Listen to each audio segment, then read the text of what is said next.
queridos irmãos, queridas irmãs, hoje em que nós comemoramos a lembrança do primeiro entre os apóstolos a dar a sua vida por Cristo, nós podemos encontrar o seu martírio, relatado de forma muito breve, porém incisiva, no livro dos Atos dos Apóstolos, no capítulo 14, onde vemos Herodes, o rei Herodes, que manda decepar a Tiago, cortar-lhe a cabeça. E ali começa uma grande perseguição, a primeira grande perseguição que a igreja nascente sofre. Tiago era uma das figuras fundamentais da comunidade primitiva em Jerusalém. Ele, junto com Pedro, que era o chefe dos apóstolos, e João, irmão de Tiago, tinham estado com Jesus nos grandes momentos, sobretudo na transfiguração e também na oração de Jesus antes de ser preso e levado para ser condenado à morte. E nós hoje, celebrando a figura desse homem que, com tanta generosidade, entregou sua vida por Jesus, podemos ver como, na realidade, isso não foi algo que veio de um momento para o outro. Que ele, por assim dizer, não nasceu já santo. Que ele, por assim dizer, não teve uma generosidade absoluta, sem defeito, desde o início.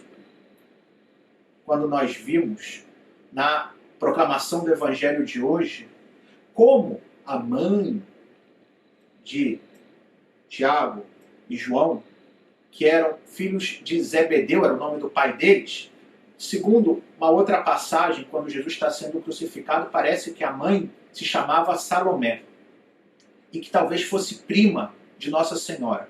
Mas enfim, o fato é que a mãe deles se prostra aos pés de Jesus, se lança aos pés de Jesus e pede que eles tivessem um lugar privilegiado.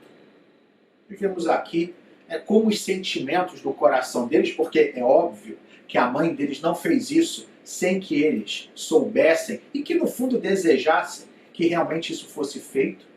E vemos como os sentimentos deles ainda eram sentimentos muito humanos, marcados por ambições humanas. E, olhando para a primeira leitura de hoje, da segunda carta de São Paulo aos Coríntios, vimos como num determinado momento São Paulo diz o seguinte: eu acreditei, por isso eu falei. Ou seja, que quando nós temos fé, devemos falar. E tomando essa frase de São Paulo, da primeira leitura, tirada da segunda carta aos Coríntios, vemos como, quando Tiago e João, mas nos interessa aqui a figura de Tiago, apresentaram a Jesus esse pedido, e Jesus então perguntou a eles: mas vocês podem beber do cálice que eu vou beber? Podem ser batizados com o batismo que eu vou ser batizado? Se referia, obviamente, à sua morte, à sua paixão e morte na cruz. Eles, cheios de pretensão, de soberba, afirmam: podemos. Mas isso que disseram, queridos irmãos, não nascia de uma fé sincera, nascia da sua ambição. E aqui podemos já nos fazer uma pergunta: e aquilo que nós dizemos a Deus? Os nossos compromissos, coisas que dizemos que vamos fazer, que nos comprometemos diante de Deus, são palavras que nascem da fé, de uma fé sincera, ou nascem às vezes de uma espontaneidade, nascem às vezes de um agir de modo irreflexivo, nascem de uma soberba dos nossos corações, de achar que somos capazes de fazer tudo por nossa própria conta, pela nossa própria força? Queridos irmãos, queridas irmãs, não é assim. O fato é que, para que possamos realmente sermos homens e mulheres cujas palavras são palavras que realmente nascem da fé em relação a Deus em primeiro lugar, ou seja, aquilo que eu falo com Deus, mas também, e não podemos excluir, aquilo que eu falo diante dos que eu tenho ao meu redor. E não somente aquilo que eu falo com a boca, mas o exemplo que eu dou, que seja um exemplo que nasce da fé e não simplesmente aparência, e não simplesmente hipocrisia, que é pior ainda. Como podemos saber? Eu diria que, à luz do que hoje escutamos também nas leituras, podemos dizer que há dois critérios. O primeiro deles é, voltando à primeira leitura de hoje, algo que São Paulo também nos disse na segunda carta aos Coríntios, que é saber reconhecer que recebemos um tesouro, que é a nossa relação com Deus, que é a nossa fé, mas que levamos esse tesouro em vasos de barro. A humildade, queridos irmãos, queridas irmãs. Saber que sim, é verdade, Deus pode fazer coisas extraordinárias em nós. E realmente, se olhamos o exemplo de Tiago, ele, que nesse momento que vimos no Evangelho estava marcado pela soberba, pela pretensão, por ambições humanas, a graça de Deus foi o transformando até fazê-lo capaz de oferecer a sua vida por Jesus, até torná-lo capaz de ser o primeiro mártir entre os apóstolos. Mas isso só se concretizou porque ele, no fundo, soube admitir que a sua vocação, que a sua fé, que tudo aquilo que ele tinha era dom de Deus, era um tesouro recebido de Deus e que ele levava em um vaso de barro, em algo frágil. Isso nós devemos admitir, queridos irmãos, queridas irmãs, que por pouca coisa nós podemos cair, podemos cometer sim um mal, podemos escolher o caminho errado, podemos nos afastar de Deus. Essa é a nossa realidade. E sermos humildes e admitir isso é o modo como nós nos protegemos, como nós nos colocamos sempre sob a proteção de Deus para que isso nunca ocorra. Esse é o primeiro ponto. O segundo ponto, queridos irmãos, e que é o mais exigente, que é o de olhar para o exemplo de Jesus e querer fazer o que ele fez e nos ensinou. O Evangelho de hoje é tão claro.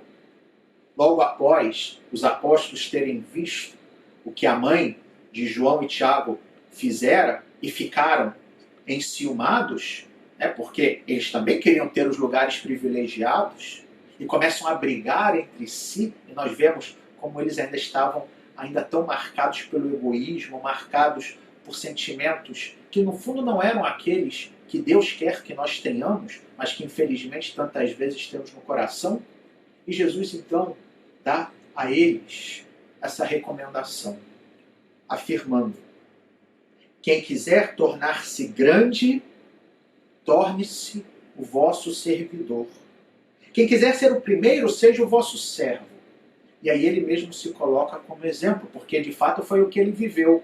O Filho do Homem não veio para ser servido, mas para servir e dar a sua vida em resgate de muitos.